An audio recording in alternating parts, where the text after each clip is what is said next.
You must be wondering what a cardiac surgeon is going to talk about spirituality and medicine. If spirituality starts curing heart disease, cardiac surgeons will be let out of job. But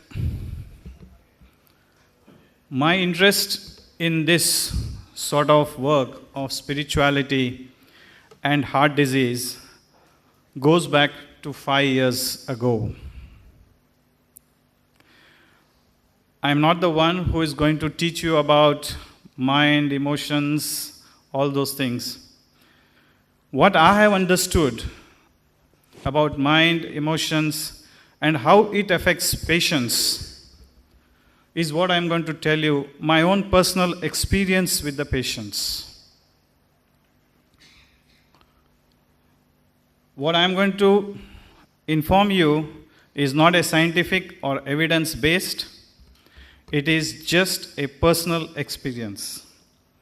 5 years ago, 2 Marwadis from Sangli, which is a place in Maharashtra, came to me for their bypass surgery. One of them was 72 years, another was 42 years. Both were Marwadis and both were in the same profession of doing business. They had a cloth business. 72-year-old person, I did a bypass surgery on him. When I saw his heart looked like a 30-year-old heart, no fat, except some sort of blocks here and there, triple vessel disease with good ventricular function. And I did a bypass surgery on him. The next patient was this 42-year-old patient whom I again opened up and looked into his heart to do the bypass surgery. It looked like 70-year-old heart. And I went into their lifestyle. I said, what are the things that you do? What is the thing that is changing you? The 70-year-old man, when I asked him, he said he gets up at 4:30 in the morning, goes to the river, Ganga river, Krishna river, which goes near Sangli. He goes to the river bank, does his yoga, takes a cold water bath, comes back at 7 o'clock to the house, takes his breakfast, goes for his work, gets back home at 1 o'clock, has his lunch, takes a nap, goes back to his work. 8 o'clock he has his dinner, 9 o'clock he goes to his bed. You may not believe he has not seen television in his life. There are people who are there. And when I asked this 42-year-old man, what do you do? He said he gets up at 11 o'clock in the morning, he has his breakfast, goes to his office, comes back at 3 o'clock in the morning, has his lunch, again goes back to his work, comes back at 10 o'clock or 11 o'clock at night, then has his dinner and goes back to his bed at 1 o'clock. Today, fairly I can predict by looking at an angiogram what could be the lifestyle of this patient. That is what we have reached up to. You can see it here. We all know that the risk factors for ischemic heart disease, diabetes, hypertension, all these things, because we call them as a risk factors because we do not know the cause of it. But my question is, what is the risk factor to diabetes? What is the risk factor to hypertension? Why do we have diabetes? What is the risk factor? The typical heart disease patient is a keen, is an ambitious man whose engine is always at full speed ahead. What we call it as a type A personality. He's always in a hurry. He wants to do something in this world. Now this is what is called as a coronary prone behavior pattern. Hostility, urgency, pessimism, depression, isolation. Now when you look at these type A personalities and when we see these patients, about 60 to 70% of these patients are of this type. What is their hurry? The basic reason for all these patterns is an individual feels isolated. He feels he's alone in this world. He feels that others are out to get him. When you talk to these patients, they say, I have to do so much of work. Nobody is there to help me. There is nobody in the family to help me. There is nobody at the work to help me. I have to do everything alone and all this thing, isolation. This isolation is from themselves, it is from their other colleagues, and it is from their family. And this isolation occurs because they feel that if they express their feeling, if they say that they cannot do it, if they express their feeling, people will think that he is not a complete person. People will think that he is not a man. For us, all these advertisement which shows six-pack abs, 26 by 26 figures, all this makes us feel that we are somebody inferior to others. But we never think that we are all good people, we are all complete, we are all perfect people.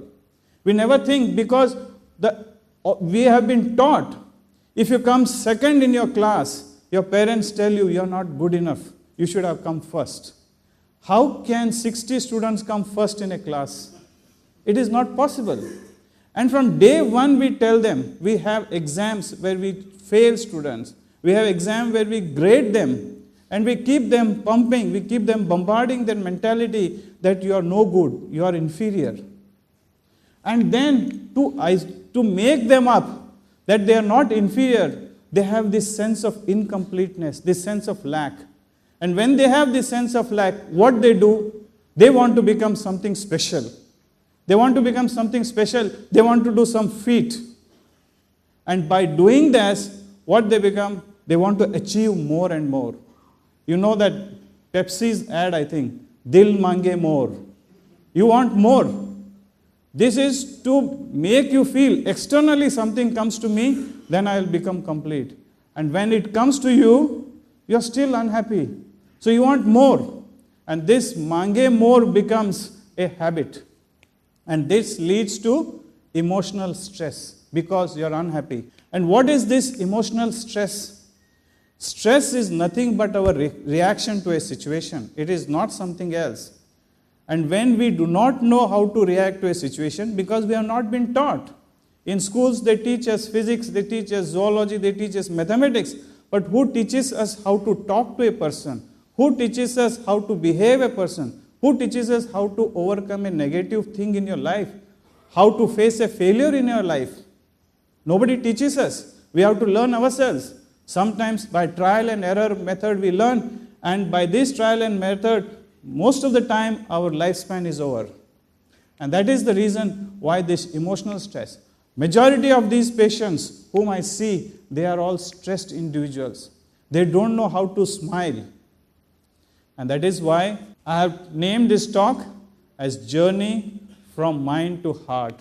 It is time for us to open the key to our heart, to open the key to our emotions, to feel what we are, to be aware of what we think, to be aware of what we feel, and then do the right things to help our body. Meditation is the important thing which has to be added to this exercise. I call this as emotional incision and drainage. And the best doctors in the world are Dr. Diet, Dr. Quiet, and Dr. Happy. The journey is exciting, it is simple, and I say, just do it. We all remember September 11, 2001, when these Twin Towers were blasted. Americans dramatically shifted their priorities. After 11, multiple polls showed that we wanted closer connections and more time with our friends and family. But unfortunately, this shift in value didn't last very long. By 2002 spring, the survey showed we were back to business as usual. So, I have said what I think should be done. We all may get excited. We'll do it for 2 days, like most of our patients do it. We may do it for 3 days. We may do it for 6 months. After that, we get back to our usual routine because that is how we are. Compulsive behavior, we start doing it. My only request to you is, don't get back to this situation. Let us do the journey. Let us see what happens. And let us be happy. Thank you very much.